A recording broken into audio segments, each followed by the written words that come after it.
दोस्तों, मैं मनोज कुमार।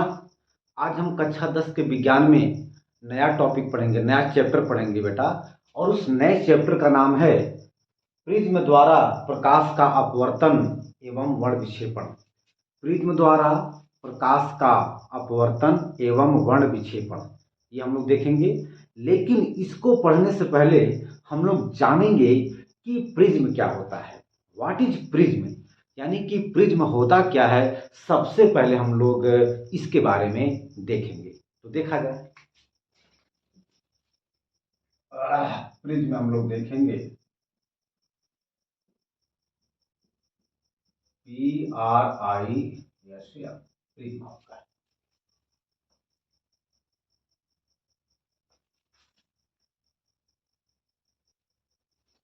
देखा जाए, मान लीजिए कि मेरे पास ये दो समतल पारदर्शी पृष्ठ है ना, ABC। अगर देखें तो तीन है आपका, AB, AC और BC। ये क्या है? ये पारदर्शी समतल पृष्ठ है, समतल पारदर्शी पृष्ठ है। तो हम कह सकते हैं कि तीन समतल, एक दो तीन, यानी तीन समतल पारदर्शी पृष्ठों, तीन समतल पारदर्शी, एक ये समतल पारदर्शी पृष्ठ, एक ये समतल पारदर्शी पृष्ठ और एक ये समतल पारदर्शी पृष्ठ, यानी कि तीन समतल पारदर्शी पृष्ठों से घिरी हुई आकृति को प्रिज्म कहते हैं। तीन समतल पारदर्शी पृष्ठों से घिरी हुई आकृति को प्रिज्म कहते हैं। तो हम लोग इसको चाहें तो लिख सकते हैं, है ना। तो देखा जाए, तीन समतल पारदर्शी पृष्ठों से घिरी हुई आकृति को प्रिज्म कहते हैं। प्रिज्म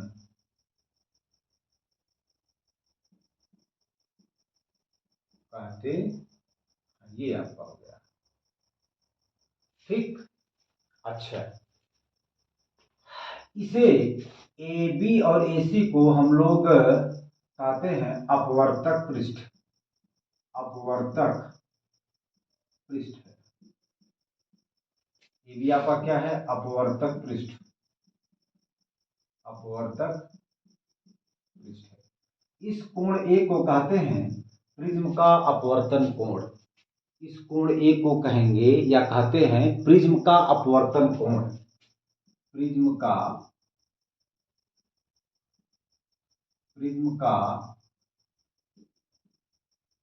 अपवर्तन कोण, या इसी का एक नाम और है अपवर्तक कोण। यानी कि हम कोण A को कहेंगे अपवर्तक कोण, मतलब प्रिज्म का अपवर्तन कोण को एक नाम से और हम लोग लिखते हैं, उसका नाम होता है अपवर्तक कोण या अपवर्तक कोण, अपवर्तक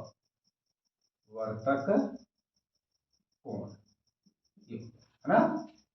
इसे हम लोग BC को कहते हैं प्रिज्म का आधार। प्रिज्म का आधार, प्रिज्म का आधार। ये तो आपका हो गया प्रिज्म, ठीक। BC हमारा क्या है? प्रिज्म का आधार है। AB और AC क्या है? अपवर्तक पृष्ठ है। क्यों? क्योंकि जब भी कोई प्रकाश की किरण AB पर या AC पर आती है ना, तो उस प्रकाश के किरण का अपवर्तन हो जाता है ना। इसीलिए हम लोग AB और AC को कहते हैं अपवर्तक पृष्ठ, या इसका एक नाम और है अपवर्तक कोण। अपवर्तक कोण, ठीक है ना। तो देखा जाए, अब आप पहले इसको नोट करिए, फिर हम लोग इसको आगे चलते हैं।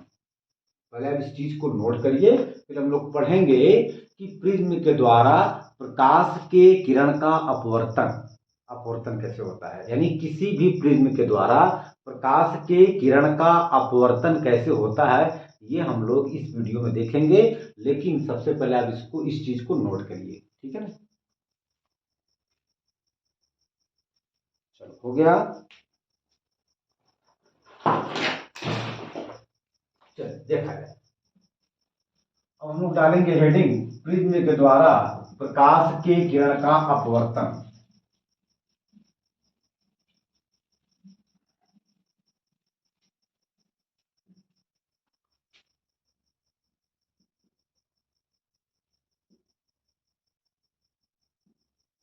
प्रिज्म के द्वारा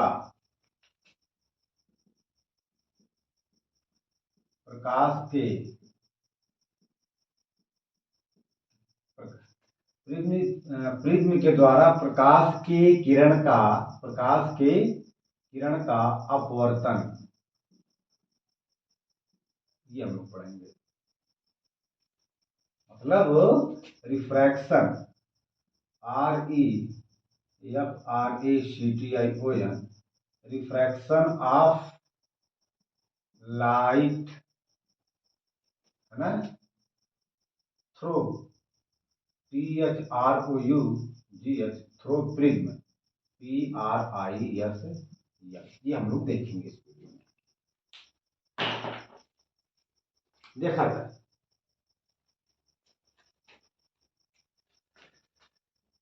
चलिए, अभी हमने पढ़ा था, मान लीजिए कि ये प्रिज्म है कोई, ठीक है, ये आपका मान लेते हैं ए है, ये आपका बी है, ये आपका सी है, ठीक।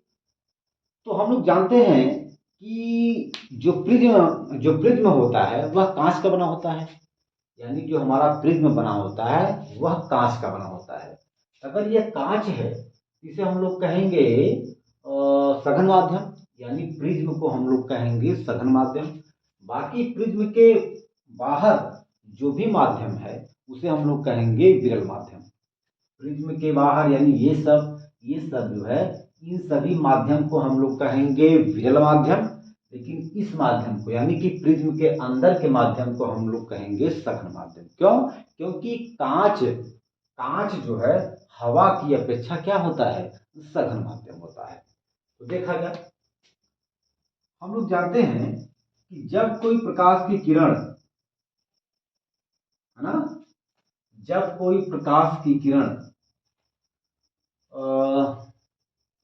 विरल माध्यम से सघन माध्यम में आती है, जब कोई इधर आपका विरल माध्यम है ना, विरल माध्यम है, ये आपका हवा सपोज है, और ये आपका कांच का बना हुआ प्रिज्म है, यानी प्रिज्म हमारा कांच का बना होता है, तो इसे हम लोग कहेंगे, मतलब प्रिज्म को कहेंगे सघन माध्यम। होता क्या है कि जब कोई प्रकाश की किरण, है ना, विरल माध्यम से सघन माध्यम में आती है तो वो अभिलंब की तरफ झुक जाती है, राइट। अच्छा, जैसे ही प्रकाश की किरण इस अपवर्तक पृष्ठ AB पर आएगी, है ना, तो जहां पर ये टकराएगी या जिस बिंदु पर यह आकर के मिलेगी, हम उस बिंदु पर एक नॉर्मल खींचेंगे, अभिलंब खींचते हैं। मैं आपको बता दूं, अभिलंब हमारा काल्पनिक होता है, यानी कि जो भी हम अभिलंब खींचेंगे, जो भी हम अभिलंब को यहाँ पर खींचेंगे, वह अभिलंब काल्पनिक खींचा जाता है, यानी काल्पनिक माना जाता है। और अभिलंब क्या होता है, इस AB जो हमारा ये अपवर्तक पृष्ठ है, इस AB अपवर्तक पृष्ठ पर अभिलंब होता है, यानी कि लंबवत होता है। ये हम लोग यहां से खींच सकते हैं।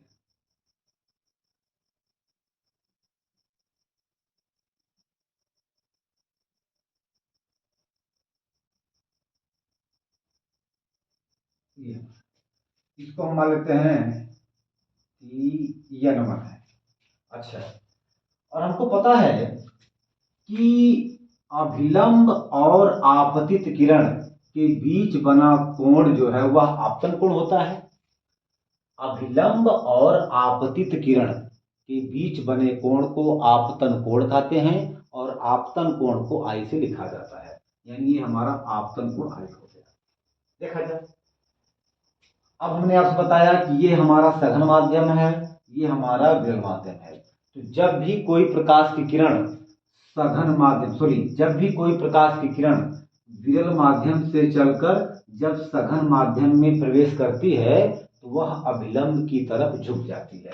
यानी कि इसको ऐसे जाना चाहिए था, ऐसे ना, इस प्रकाश की किरण को ऐसे जाना चाहिए था, लेकिन हुआ क्या, वो अभिलंब की तरफ ऐसे झुक गई, ऐसे आई।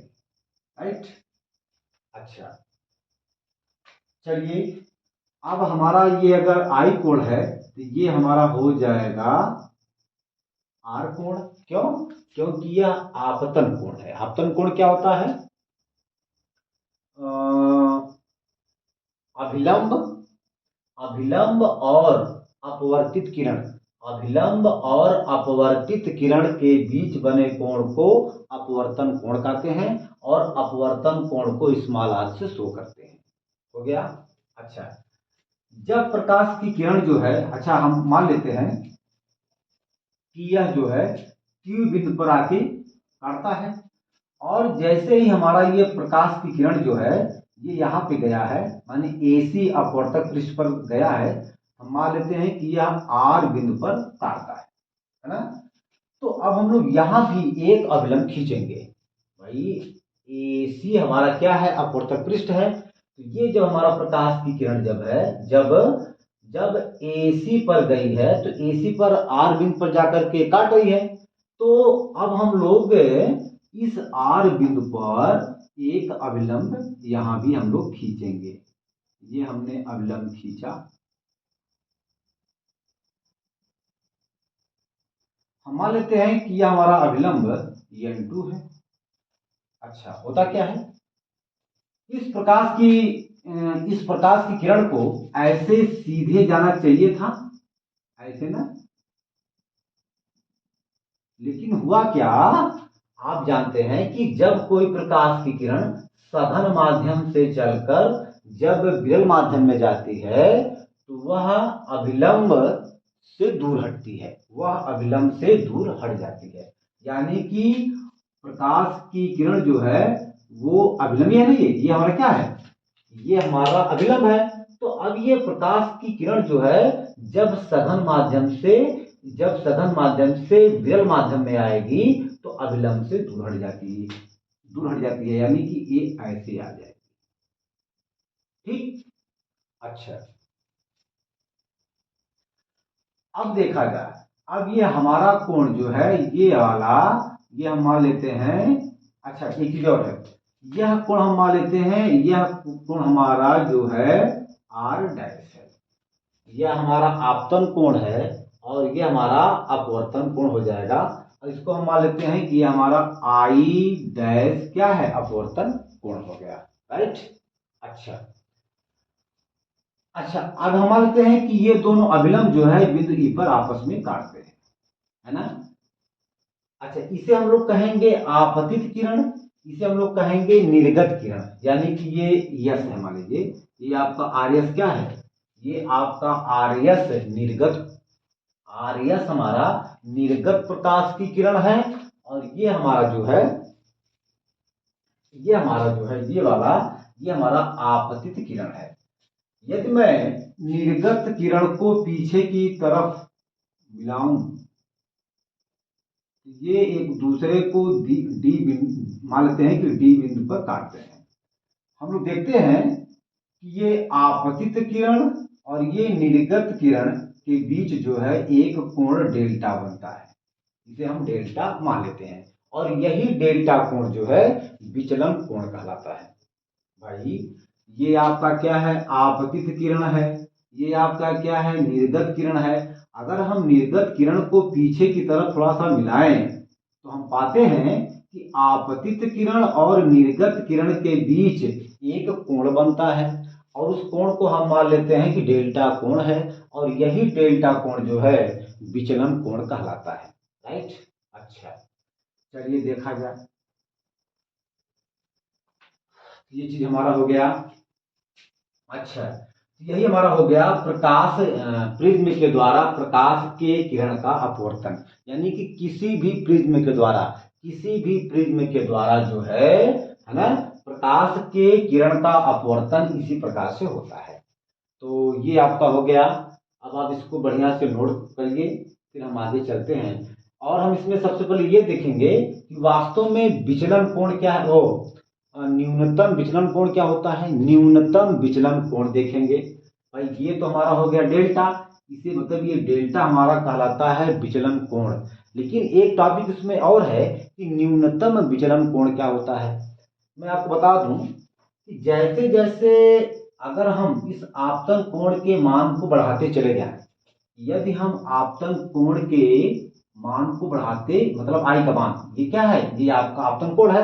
अगर मैं आपतन कोण के मान को बढ़ाते चले जाएं हम, तो हम पाते हैं कि विचलन कोण का मान धीरे धीरे कम होता चला जाता है। लेकिन एक निश्चित, एक विशेष जो है आपतन कोण पर जो है यह विचलन कोण सबसे न्यूनतम प्राप्त होता है। लेकिन उसके बाद जब हम और बढ़ाते हैं इस आपतन कोण को, तो फिर हमारा यही जो है विचलन कोण बढ़ता चला जाता है। यानी कि एक बार विचलन कोण घटता है, भाई हम कंटिन्यू काम क्या करते हैं कि हम आपतन कोण को लगातार बढ़ाते चले जाते हैं। शुरुआत में ये विचलन कोण जो है घटता चला जाता है, लेकिन एक निश्चित विचलन कोण के बाद फिर हमारा जो है विचलन कोण का मान बढ़ता चला जाता है। यानी कि एक विशेष आपतन कोण पर जो है हमें एक सबसे कम, सबसे छोटा विचलन कोण प्राप्त होता है, और उसी छोटे विचलन कोण को ही हम लोग कहते हैं न्यूनतम विचलन कोण। और न्यूनतम विचलन कोण को डेल एम से शो करते हैं, लिखते हैं अथवा प्रदर्शित करते हैं। राइट, तो देखा जाए तो अब हम लोग पढ़ेंगे, यहां देखेंगे न्यूनतम विचलन कोण। विचलन कोण क्या है देखा जाए। मैंने आपसे बताया कि हम लोग क्या करते हैं कि इस आपतन कोण के मान को बढ़ाते चले जाते हैं, और हम देखते हैं कि विचलन कोण का मान कम होता चला जाता है। लेकिन एक निश्चित आपतन कोण पर जो है ना, विचलन कोण का मान बहुत ही कम आता है। उसके बाद जब हम फिर आपतन कोण को जब बढ़ाते हैं तो विचलन कोण का मान बढ़ता चला जाता है। लेकिन जो सबसे न्यूनतम, जो सबसे छोटा विचलन कोण हमको प्राप्त होता है, वही जो है, वही विचलन कोण न्यूनतम विचलन कोण कहलाता है। तो हम लोग इसको एक प्रयोग के अनुसार देखेंगे। एक हम लोग इसको जो है, यानी कि आपतन कोण और विचलन कोण के बीच में हम लोग जो है एक ग्राफ खींचेंगे, और ग्राफ की सहायता से हम लोग बड़े आसानी से ये समझेंगे कि वास्तव में विचलन कोण क्या है ना, कि किस प्रकार से जो है हम लोग विचलन कोण को शो करते हैं, ये हम लोग देखेंगे।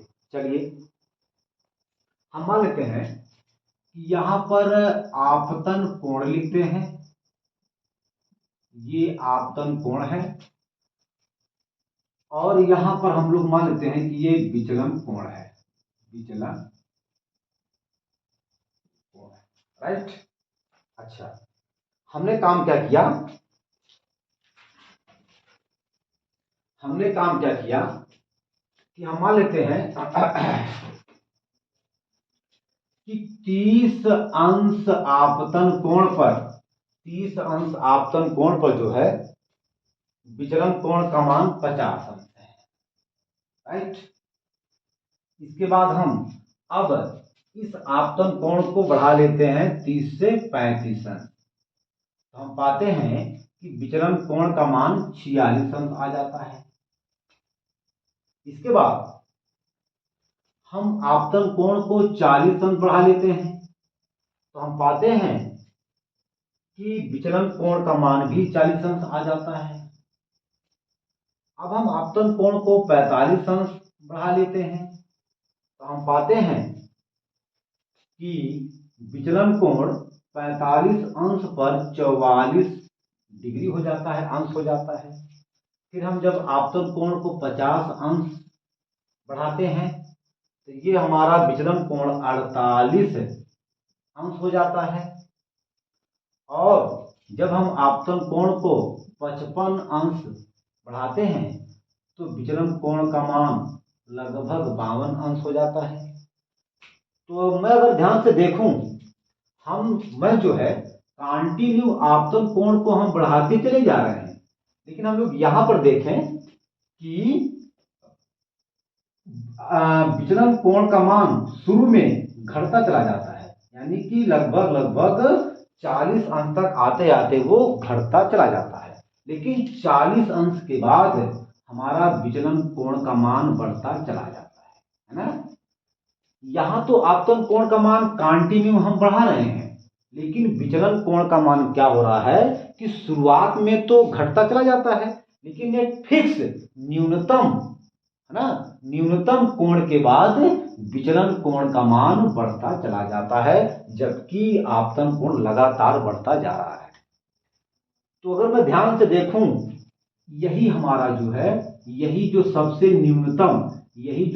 न्यूनतम विचलन कोण आया बेटा, इसी को हम लोग कहेंगे न्यूनतम विचलन कोण, यानी कि जो सबसे छोटा विचलन कोण हमको यहाँ पर प्राप्त हो रहा है, इसी को हम लोग कहेंगे क्या, न्यूनतम विचलन कोण। क्योंकि इसी के ऊपर ये हमारा विचलन कोण का मान क्या है, बढ़ा हुआ है, और इसके बाद ये भी क्या है, बढ़ता चला जा रहा है, यानी कि सबसे छोटा विचलन कोण जो है यही 40 डिग्री है, 40 अंश है, तो इसे हम 40 अंश को कहेंगे क्या, न्यूनतम विचलन कोण। लेकिन हम लोग इसे एक ग्राफ प्लॉट करके देखेंगे कि वास्तव में ग्राफ से कैसे ये शो होता है कि सबसे न्यूनतम विचलन कोण 40 अंश कैसे शो होता है, ये हम लोग ग्राफ के द्वारा देखेंगे। तो देखा जाए तो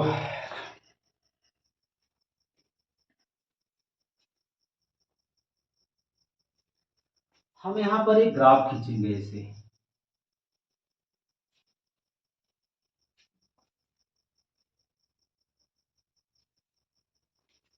यहां पर शायद आ नहीं पाएगा,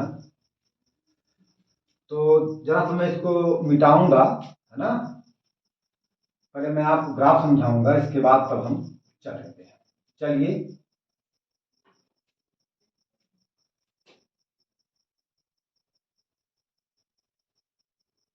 ये हमारा ग्राफ है।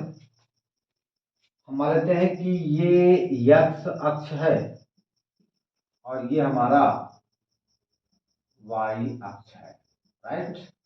x अक्ष और y अक्ष जहां पे आपस में काटते हैं उसे हम लोग कहते हैं मूलबिंदु। अच्छा, हमने आपको बताया था कि इनपुट को हमेशा x अक्ष पर रखते हैं, यानी कि जो चीज आगे आगे चलती है उसको हमेशा x अक्ष पर रखते हैं, और जो चीज है ना पीछे पीछे चलती है उसे हम लोग y अक्ष पर रखते हैं। तो आप यहाँ पर देख सकते हैं कि हम लोग सबसे पहले आपतन कोण को बढ़ाते हैं, यानी कि यही आपतन कोण क्या हो गया, इनपुट हो गया। तो जब हम लोग आपतन कोण को बढ़ाते चले जा रहे हैं तो हमें उसके अनुसार हमें जो है विचलन कोण का मान प्राप्त होता चला जा रहा है। तो हम कह लें ये हमारा आपतन कोण जो है ये इनपुट हो गया, क्या हो गया, इनपुट, और विचलन कोण हमारा आउटपुट हो गया, है ना, आउटपुट। तो ये आप सिर्फ इतना जानिए कि इनपुट को हमेशा x अक्ष पर लेते हैं और आउटपुट को हमेशा जो है y अक्ष पर लेते हैं, राइट। अच्छा, हम मान लेते हैं कि x अक्ष पर, यानी कि x अक्ष पर ना एक बड़ा खाना बराबर 5 डिग्री तथा y अक्ष पर एक बड़ा खाना बराबर 5 डिग्री, यहां भी हम लोग मानते हैं। चलिए, हम मान लेते हैं यह 5 डिग्री है, यह 10 डिग्री है ना, ये आपका आपतन कोण है। हमने बताया कि हम लोग जो है x अक्ष पर आपतन कोण को दर्शाएंगे और y अक्ष पर, है है ना, विचलन कोण को दर्शाएंगे।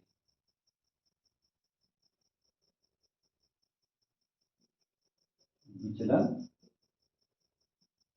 कोण डेल्टा को दर्शाएंगे। चलिए, ये आपका हो जाएगा 15 डिग्री, ये आपका हो जाएगा 20 डिग्री, ये आपका हो जाएगा 25 डिग्री, ये आपका हो जाएगा 30 डिग्री, ये हो जाएगा 35 डिग्री, ये आपका हो जाएगा 40 डिग्री, ये आपका हो जाएगा 45 डिग्री, ये आपका हो जाएगा 50 डिग्री, ये आपका हो जाएगा 55 डिग्री।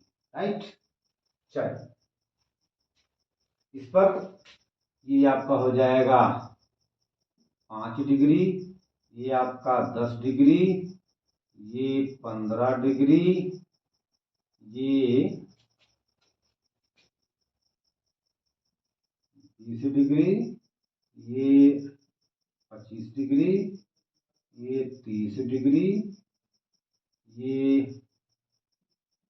40 डिग्री, ये 45 डिग्री और ये 50 डिग्री। राइट।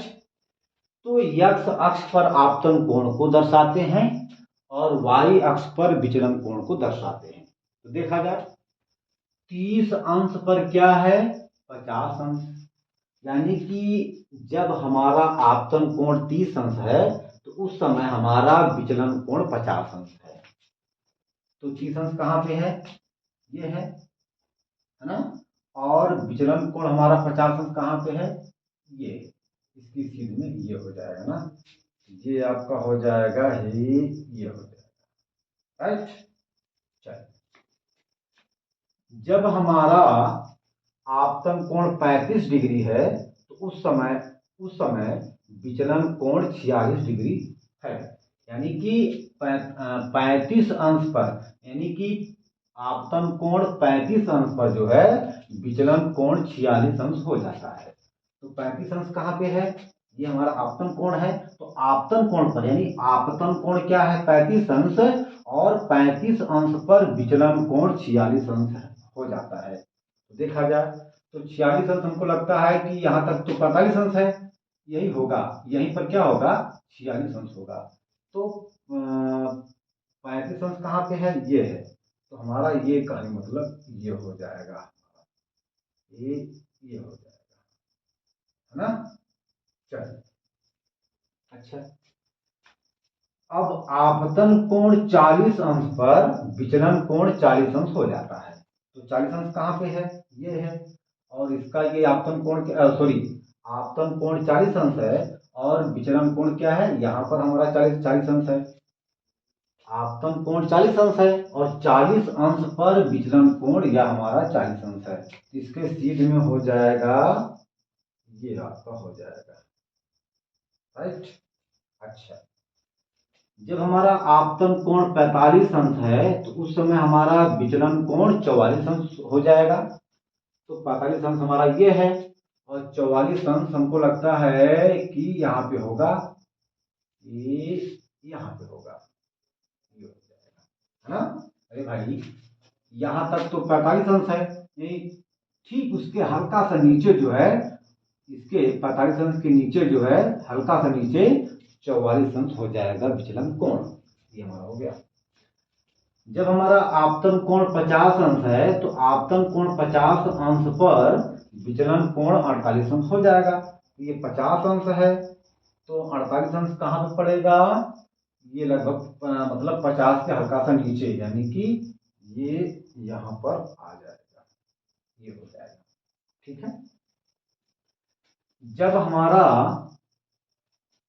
आपतन कोण 55 अंश है तो उस समय 55 अंश पर विचलन कोण 52 अंश होगा। तो 52 अंश कहाँ पे होगा, मैं समझता हूँ 52 अंश से यहाँ पे होगा, यानी कि ये हमारा हो जाएगा, ये हल्का सा हो जाएगा। यदि मैं इसको मिला दूं एक रेखा से, ये देखा जाए, है ना, हम लोग पाते हैं कि यही बिंदु जो है इस ग्राफ का सबसे नीचे वाला बिंदु है और इसी को हम लोग कहते हैं क्या, न्यूनतम विचलन कोण। यही हमारा क्या है, न्यूनतम विचलन कोण। यानी कि ये तो अगर हम ऐसे मिला दें और ये देखा जाए, ये देखते हैं, तो जब हम इसको यहां से मिलाते हैं तो ये निचला वाला जो पॉइंट है बेटा, बिंदु है, यह जो है विचलन कोण 40 अंश, आप मतलब 40 अंश की सीध में है। यही हमारा न्यूनतम जो बिंदु है, यह न्यूनतम बिंदु जो है विचलन कोण 40 अंश के सीध में है। इसका मतलब यह हुआ कि विचलन कोण क्या है, 40 अंश है। यही हो गया आपका। इसे हम 40 अंश को, यानी कि डेल यम का मान आ गया 40 डिग्री, और यही 40 डिग्री क्या है, यानी 40 अंश क्या है, विचलन कोण हो गया। यही होता है। हमने देखा कि जैसे जैसे हम लोग जो है आपतन कोण के मान को बढ़ाते चले जाते हैं तो विचलन कोण का मान शुरू में घटता चला जाता है, लेकिन एक निश्चित विचलन कोण के बाद, है ना, एक निश्चित विचलन कोण के बाद आपतन कोण को बढ़ाने पर विचलन कोण का मान बढ़ता चला जाता है। यानी कि जो मतलब जो सबसे छोटा विचलन कोण होगा उसी को हम लोग कहते हैं क्या, न्यूनतम विचलन कोण कहते हैं ना। तो ये स्पष्ट हो गया। तो हम लोग परिभाषा यहां से लिख सकते हैं कि यदि आपतन कोण के मान को बढ़ाते चले जाएं, यदि आपतन कोण के मान को बढ़ाते चले जाएं तो एक विशेष, एक निश्चित आपतन कोण पर जो विचलन कोण सबसे कम होता है उसी विचलन कोण को कहा जाता है क्या, न्यूनतम विचलन कोण। तो ये चाहे तो आप लोग अपने मन से लिख सकते हैं। ठीक, अब आप इसको बढ़िया से फिगर को, इस ग्राफ को बना लीजिए, फिर हम आगे चलते हैं। ये तो मैंने बता दिया कि न्यूनतम विचलन कोण क्या होता है, बाई ग्राफ मैं आपको समझा दिया। अब हमें लगता है कि आपको न्यूनतम विचलन कोण बहुत अच्छे तरीके से समझ में आ गया होगा, है ना। अब हमको पढ़ना है प्रिज्म के पदार्थ के अपवर्तनांक का सूत्र। प्रिज्म के पदार्थ के अपवर्तनांक का सूत्र क्या होता है, ये हम लोग अब इस वीडियो में देखेंगे। तो डालेंगे हेडिंग, प्रिज्म के पदार्थ की, प्रिज्म के पदार्थ के, प्रिज्म के पदार्थ के अपवर्तनांक का सूत्र हम लोग निकालेंगे। ठीक है ना। तो हम लोग इसके लिए बनाएंगे सबसे पहले जो है प्रिज्म एक, ये आपका हो गया प्रिज्म। ठीक है, ये ए है, ये बी है, ये सी है। मैंने आपसे बताया था कि जब कोई प्रकाश की किरण जो है, हमने आपको बताया था कि ए बी और ए सी, इसे हम लोग कहते हैं अपवर्तक पृष्ठ अथवा अपवर्तक कोण कहते हैं, और इसको हम लोग कहते हैं प्रिज्म का कोण अथवा अपवर्तक कोण। ठीक है ना। तो होता क्या है कि जब कोई प्रकाश की किरण जो है इस अपवर्तक पृष्ठ ए बी पर आती है तो जहां पर ये पहले आकर के मिलेगी उस पर हम लोग एक अभिलंब खींचते हैं। ये हमने अभिलंब खींचा है,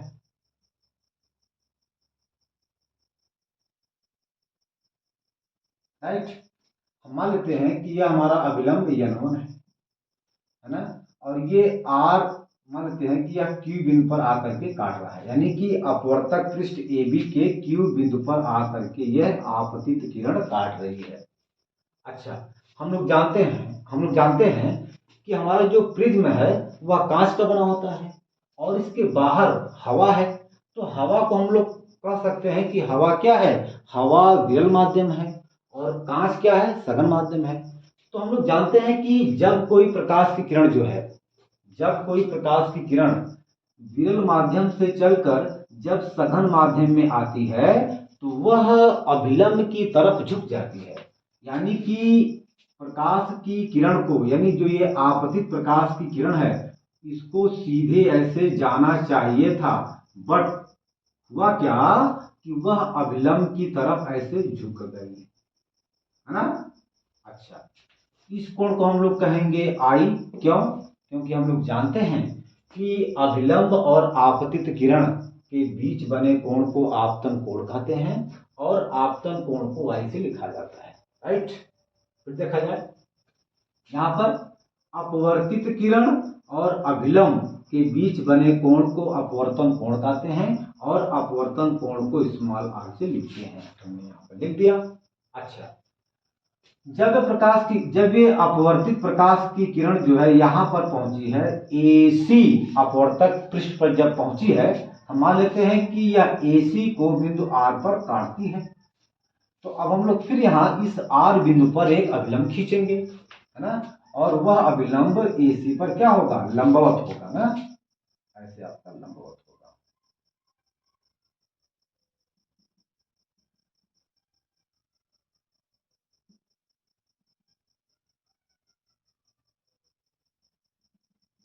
ये आपका लंबवत होगा। हम मान लेते हैं कि यह N2 अभिलंब है।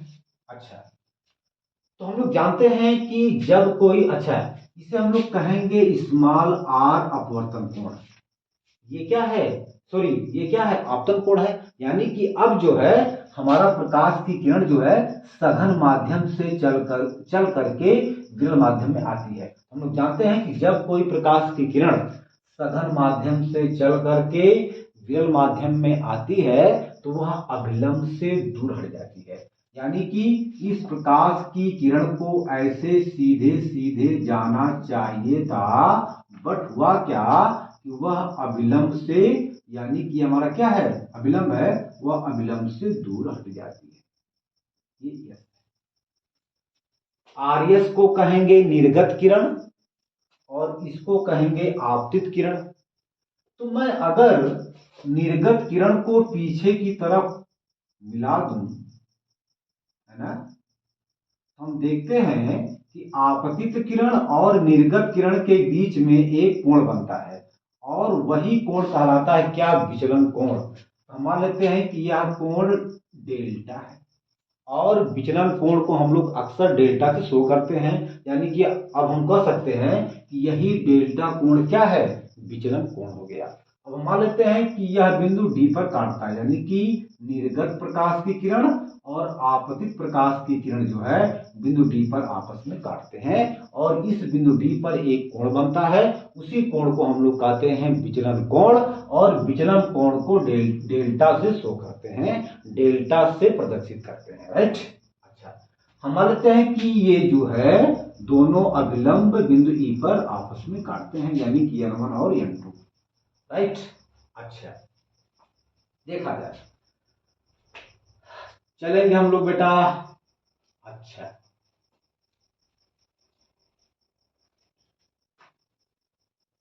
देखा जाए,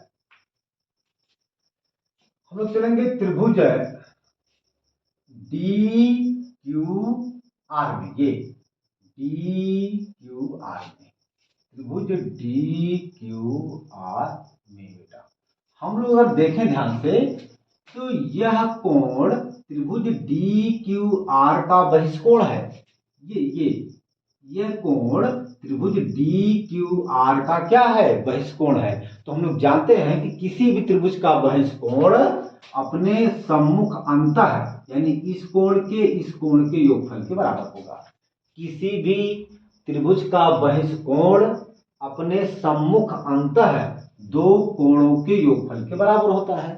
लेकिन अब ये कोण का मान हम लोग यहां से निकालेंगे कि यह कोण और यह कोण क्या होगा, राइट। तो देखा जाए, हम लोग जान सकते हैं कि एक ये रेखा और ये रेखा आपस में बिंदु Q पर काटते हैं। यानी कि ऐसे अगर कोई रेखा आपस में काट रहे हैं तो ये कोण इस कोण के बराबर होता है। क्यों, शीर्षा, क्यों, क्योंकि यह शीर्षाभिमुख कोण। यानी कि जब दो रेखाएं आपस में काटती हैं तो उनके ये कोण शीर्षाभिमुख कोण कहलाते हैं और शीर्षाभिमुख कोण आपस में बराबर होते हैं।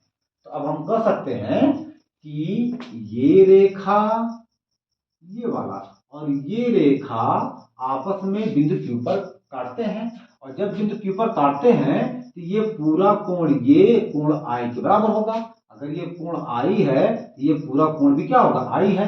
लेकिन हम लोग यहाँ पर देखते हैं कि इतना कोण क्या है आपका, स्मॉल r है, तो इतना कोण क्या होगा, यानी कि पूरे कोण I में से, भाई ये पूरा कोण I है, यह भी हमारा पूरा कोण क्या होगा, I होगा।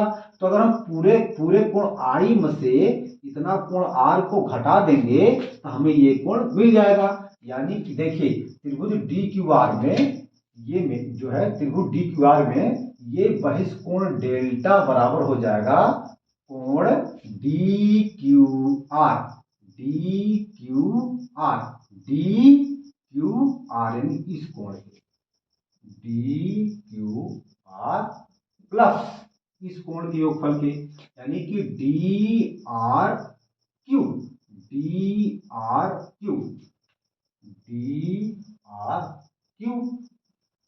तो ये कोण हमारा हो जाएगा I माइनस स्मॉल r, यानी कि I minus small r plus वही काम हम यहां भी करेंगे।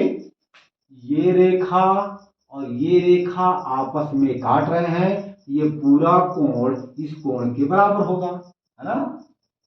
और ये हमारा कोण है I डैश है, इसे हम लोग कहेंगे अपवर्तन कोण। तो जब ये पूरा I डैश है तो यह I डैश इस पूरे कोण के बराबर होगा, है ना। अच्छा, चूंकि इतना कोण हमारा क्या है, स्मॉल r डैश है। अगर हम देखिए भाई ये पूरा कोण इस कोण के बराबर होगा, क्यों, क्योंकि शीर्षाभिमुख कोण हम लोग जानते हैं कि जब दो रेखाएं आपस में काटती हैं तो ये कोण इस कोण के बराबर होता है। क्यों, क्योंकि ये क्या है, ये शीर्षाभिमुख कोण है।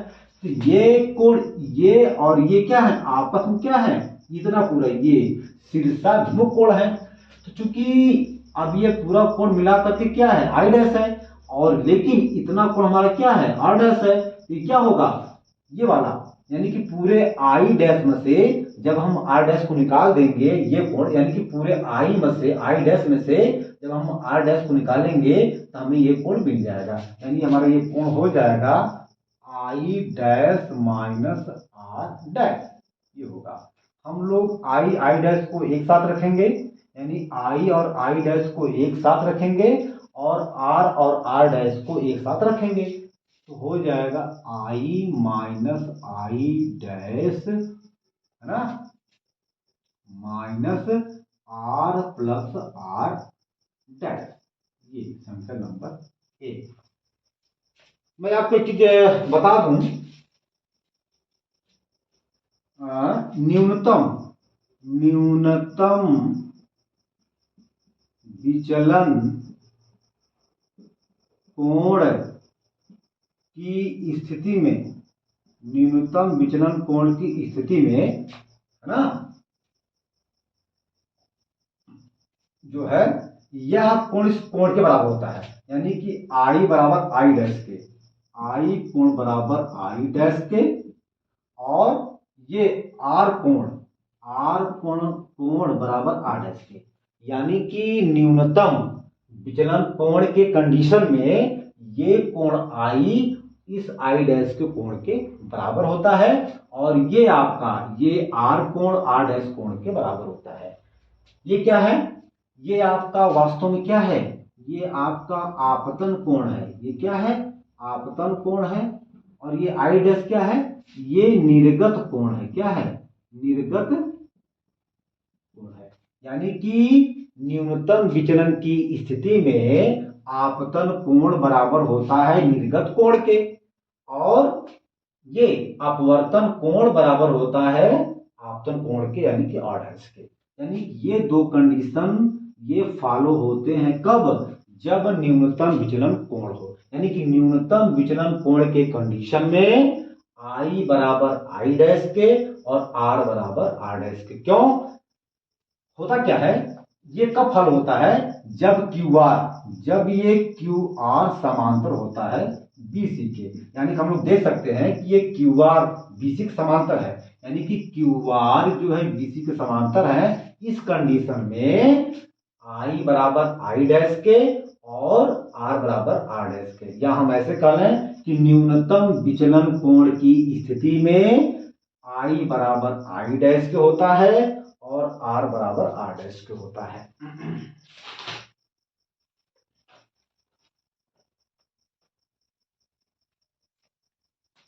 ये न्यूनतम विचलन की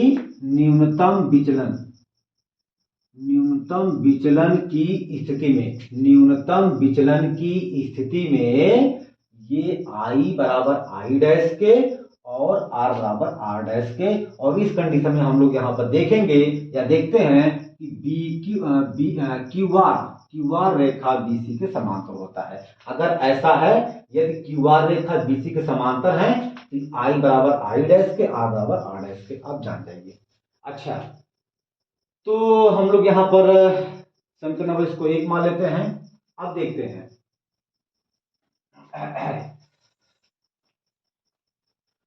अब चतुर्भुज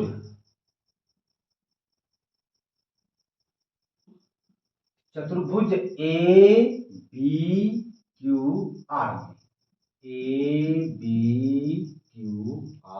में हम लोग जानते हैं कि किसी भी चतुर्भुज में चारों कोणों का योगफल हमेशा 360 अंश होता है।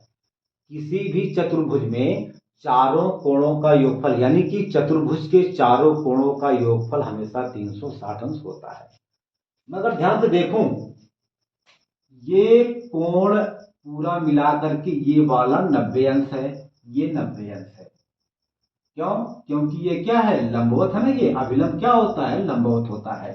जब लंबवत है इसका मतलब यह हुआ कि यह कोण 90 अंश है और यह कोण 90 अंश है।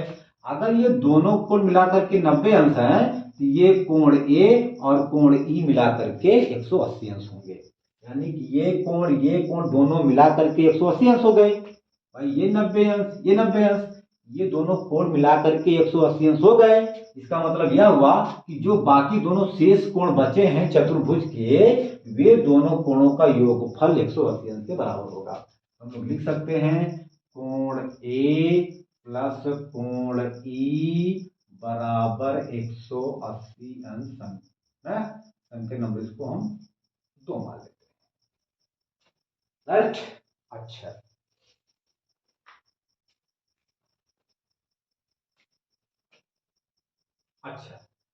हम लोग यहां पर देखेंगे अब त्रिभुज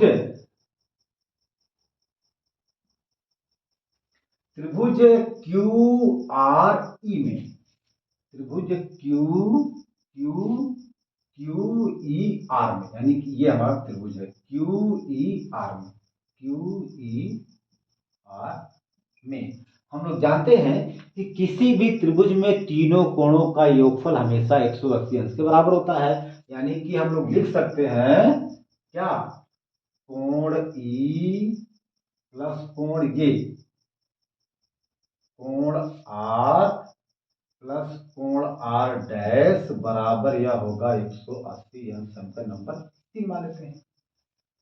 अगर हम समीकरण नंबर 2 और 3 का आपस में कंपेयर करें, है ना, तो चूंकि हम लोग देख सकते हैं यहां पर इस समीकरण नंबर 2 और 3 के, है ना, दाया पक्ष, यानी समीकरण नंबर 2 और 3 का दाया पक्ष आपस में बराबर है। तो जब दाया पक्ष आपस में बराबर है, इसका बायां पक्ष भी आपस में बराबर हो जाएगा। तो इस कंडीशन में हो जाएगा कोण ए, लिखेंगे समीकरण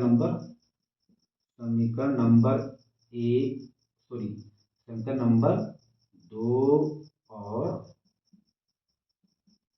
3 से हो जाएगा कोण ए प्लस कोण ई बराबर कोण ई प्लस कोण आर प्लस आर डैश। ये इसी कट जाएगा, यानी कोण ए बराबर आ जाएगा आर प्लस आर डैश। अभी हमने देखा कि न्यूनतम विचलन की स्थिति में आई बराबर होता है आई डैश और आर बराबर होता है आर डैश, है ना। हम लोग यहाँ पर लिख सकते हैं इसको, चाहे तो ऐसे ए ही लिख दें, कोई दिक्कत की बात नहीं है ना, ठीक है ना। तो कोई दिक्कत की बात नहीं है, ऐसे भी लिख दें या कोण भी लिख दें, उससे कोई दिक्कत की बात नहीं है। और इसको हम लोग कोण ए को यहाँ पर ए लिख सकते हैं, कोई दिक्कत की बात नहीं है। तो ये बराबर आपका हो जाएगा। अब हम लोग चाहें जब आर डैश आर के बराबर है तो हम आर डैश के स्थान पे आर लिख सकते हैं, राइट। यहां से आपका हो जाएगा 2r बराबर ए, यानी कि आपका r बराबर हो जाएगा a/2। ये आपका आ गया यहां से, ठीक है ना। अच्छा, अब आप पहले इसको बढ़िया से नोट करिए, फिर हम आगे चलते हैं। अच्छा, ठीक है ना। इसको आप पहले अच्छे से नोट करिए, क्योंकि हमारे पास जगह तो है नहीं, तो पहले आप इसको बढ़िया से नोट करिए, फिर हम आगे चलते हैं। या हम यहाँ पर थोड़ा देख लें, जगह हल्का सा है ना, यहाँ हल्का सा जगह है। चलिए भैया, समीकरण नंबर 2 से, समीकरण नंबर 1 से क्या है, देखिए हमने आपसे क्या बताया कि अब हम डेल को लिखेंगे डेल एम। क्यों? क्योंकि मैंने आपको बताया कि न्यूनतम विचलन की स्थिति में जो है आई बराबर होता है आई डैश और आर बराबर होता है आर डैश, और तब हम डेल को लिखेंगे डेल एम। तो यहां पर अब हम लोग लिख सकते हैं डेल एम बराबर हो जाएगा ना, आपका हो जाएगा जो है, अच्छा ये प्लस होगा, सॉरी ये आपका प्लस हो जाएगा यहाँ पर, है ना, ये आपका हो जाएगा प्लस, ये आपका हो जाएगा प्लस। अच्छा, तो ये आई डैश हमारा है ना, ये आई डैश प्लस आई नहीं I plus I dash minus R plus R dash, है ना। तो हम लोग यहाँ पर देख सकते हैं कि आई डैश बराबर आई के, अब हम इसको लिख सकते हैं आई प्लस आई, है ना, माइनस आर, और आर डैश भी आर के बराबर है, यानी कि ये आपका हो जाएगा, अच्छा एक चीज और है, R plus R dash, R plus R dash ये ए के बराबर है, ये वाला कहाँ गया, ये वाला ना भाई, ये आपका क्या है, ये आर प्लस आर डैश ए के बराबर है ना। तो अब हम लोग इसके स्थान पे ए लिख सकते हैं, बोलो। अरे भाई, यहाँ पर ए बराबर दिया गया है आर प्लस आर डैश, और यहाँ पर आर प्लस आर डैश है। अब हम लोग आर प्लस आर डैश के स्थान पे लिख सकते हैं ए, और यहाँ पर मैंने आपको बताया कि आई डैश बराबर आई के, तो अब हम आई डैश के स्थान पर आई लिख सकते हैं। ये हमारा हो गया, यानी कि डेल एम बराबर हो गया 2i माइनस ए, है ना। तो जब हम अगर यहाँ से आई का मान निकालें तो ये माइनस ए को जब यहाँ लाएंगे तो इसका चिन्ह बदल जाएगा। जब ए बराबर के बाईं तरफ आएगा तो इसका माइनस जो चिन्ह है वो प्लस हो जाता है, क्योंकि ये पक्षांतर का नियम होता है। तो अगर हम लोग चाहें तो ऐसे लिख सकते हैं, इसको यहाँ लिख दें, इसको यहाँ लिख दें, यानी कि 2i बराबर हो जाएगा, नहीं 2i माइनस ए बराबर आपका हो जाएगा डेल एम। हमने कुछ नहीं किया, इसको उठा करके यहाँ रखा और इसको उठा करके यहाँ रखा। अब हम यहाँ से i का मान निकालेंगे तो हो जाएगा डेल एम, ये माइनस ए जब बराबर के दाईं तरफ जाएगा तो ये माइनस का प्लस हो जाता है ना। तो आई बराबर आपका हो जाएगा डेल एम प्लस ए अपान 2, ये आई का मान आ गया, है ना। तो अब आई का मान, आई क्या है, आई आपका आपतन कोण है, यानी कि आपतन कोण का मान आ गया डेल एम प्लस ए अपान 2। डेल एम क्या है, न्यूनतम विचलन कोण है, ए क्या है, प्रिज्म कोण है, या इसी को हम लोग कहते हैं अपवर्तक कोण, ठीक है। तो ये आप पहले इतना नोट करिए। अब हम निकालेंगे प्रिज्म के पदार्थ के, यानी प्रिज्म के पदार्थ के अपवर्तनांक के लिए सूत्र हम लोग एन का मान निकालेंगे। पहले आप इसको बढ़िया से नोट करिए, फिर हम आगे चलते हैं। चलो हो गया, अच्छा देखा जाए, देखिए हम लोग जानते हैं स्नेल के नियम से, स्नेल के नियम से कि n बराबर होता है sine I upon sine R. तो n बराबर आपका हो जाएगा, देखिए i का मान यहाँ पर है, i का मान है del m plus a upon 2 और r का मान आया है a अपान 2। अब हम इन सभी मानों को इसमें रखेंगे तो हो जाएगा साइन i का मान आ गया del m plus a upon 2 बटे साइन, है ना, r का मान आ गया a अपान 2। यही क्या है, n क्या है, n जो है प्रिज्म के पदार्थ का अपवर्तनांक हो गया, यानी कि किसी भी प्रिज्म के पदार्थ का अपवर्तनांक n बराबर होता है sine del m plus a upon 2 बटे साइन a अपान 2। ठीक है ना।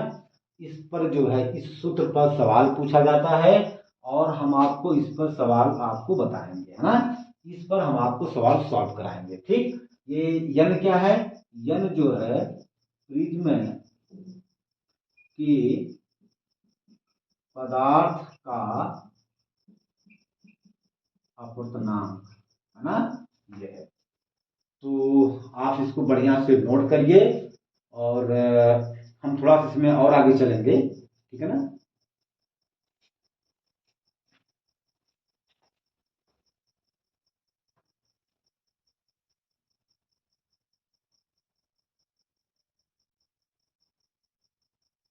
हो गया, हो गया, चलिए मिटा दें।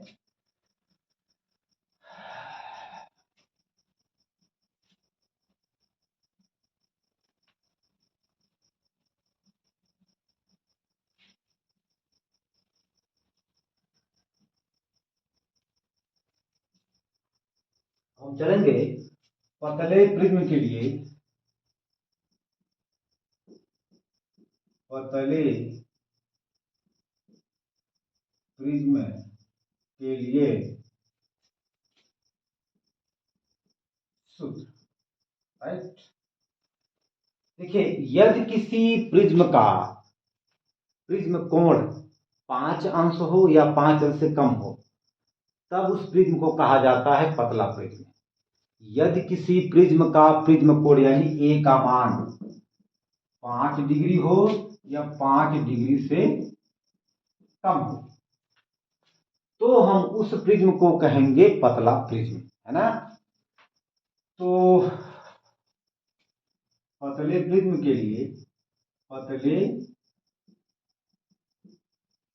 प्रिज्म के लिए कोण ए बराबर 5 अंश होता है, 5 अंश या 5 डिग्री से कम होता है ना, कम होता है। यानी कि पतले प्रिज्म के लिए ए का मान 5 डिग्री होता है अथवा 5 डिग्री से कम होता है। तो हम लोग जानते हैं बेटा इस कंडीशन में क्या होता है, तो इस शर्त पर क्या होता है, चूंकि देखिए क्या है यहां पर प्रिज्म कोण का मान, है ना, प्रिज्म कोण का मान बहुत ही छोटा है और जब प्रिज्म कोण का मान बहुत छोटा होता है हम लोग जानते हैं कि यदि थीटा बहुत छोटा हो तो हम लोग जानते हैं साइन थीटा लगभग थीटा के बराबर हो जाता है, राइट। अगर थीटा की वैल्यू बहुत छोटी होती है तो साइन थीटा के बराबर हो जाता है। ठीक उसी प्रकार से हम लोग अभी यहां पर देखेंगे। तो इस कंडीशन में हम लोग देखेंगे कि अगर ए की वैल्यू 5 डिग्री है तो साइन डेल यम प्लस ए अपान 2 ये बराबर हो जाएगा डेल यम ए अपान 2 के, और लगभग इसके बराबर हो जाएगा, और साइन ए अपान 2 बराबर हो जाएगा लगभग ए अपान 2। ऐसा कब होता है, ऐसा ये क्यों बेटा, ये पतले प्रिज्म के लिए होता है, पतले प्रिज्म के लिए होता है। तो हम लोग जानते हैं कि n बराबर होता है ना, sine del m plus a upon 2 बटे साइन a अपान 2। तो n बराबर आपका हो जाएगा, इसका मान तो आ गया del m plus a upon 2 और बटे इसका मान a अपान 2 आ गया, राइट। तो हम लोग इसको अब सॉल्व करेंगे यहां से, है ना। तो ये 2 से 2 कट जाएगा, राइट। इसका जब हम तिर्यक का गुणा करेंगे तो ये आपका हो जाएगा Na, यानी कि डेल m प्लस a बराबर हो जाएगा Na। तो डेल m बराबर हो जाएगा Na। देखिए यहाँ पर क्या है, प्लस a है, और जब ये प्लस a बराबर के जब प्लस a बराबर के दाएं तरफ जाएगा इसका चिन्ह बदल जाता है। जब प्लस a बराबर के दाईं तरफ जाता है इसका चिन्ह बदल जाएगा। यहाँ पर इसका चिन्ह क्या है, प्लस है, और जब ये यहाँ पे आएगा तो प्लस का माइनस हो जाता है, ये हो जाएगा। हम लोग यहाँ से ये निकाल सकते, चूंकि ये दोनों कॉमन है तो n माइनस ए अपान ए हो जाएगा, n माइनस ए इंटू ए, n माइनस 1 इंटू ए, और ये डेल n हो जाएगा, यानी ये आपका सूत्र आ गया, राइट।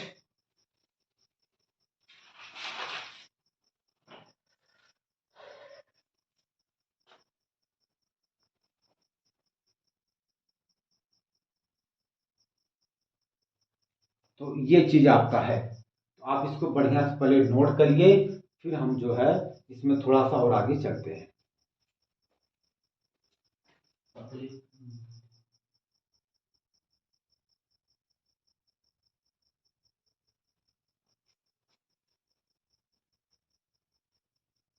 हम लोग यहाँ पर देख सकते हैं कि पतले प्रिज्म के लिए, है ना, पतले प्रिज्म के लिए न्यूनतम विचलन कोण जो है प्रिज्म के पदार्थ के अपवर्तनांक और प्रिज्म कोण पर निर्भर करता है। यानी कि पतले प्रिज्म के लिए न्यूनतम विचलन कोण का मान उस प्रिज्म के पदार्थ के अपवर्तनांक और उस प्रिज्म कोण पर डिपेंड करता है, निर्भर करता है ना। तो हम लोग चाहे इसको लिख सकते हैं। आज यहीं पर इस वीडियो को हम लोग समाप्त करते हैं। इसके बाद जो है अगले वीडियो में हम जो है इस क्वेश्चन से संबंधित, यानी कि इस फार्मूले से संबंधित हम लोग कुछ सवाल को सॉल्व करेंगे, जो कि वे सवाल परीक्षा में पूछे जाने का पूरी उसकी संभावना होती है। यानी कि इस सूत्र पर हम लोग सवाल को सॉल्व करेंगे और वो सवाल परीक्षा में पूछा जा सकता है, राइट। ओके, फिर हम लोग उसमें चलेंगे कि प्रिज्म के द्वारा श्वेत प्रकाश का वर्ण विक्षेपण क्या होता है। हम लोग इसके बारे में बहुत अच्छे तरीके से अगली वीडियो में पढ़ेंगे। धन्यवाद।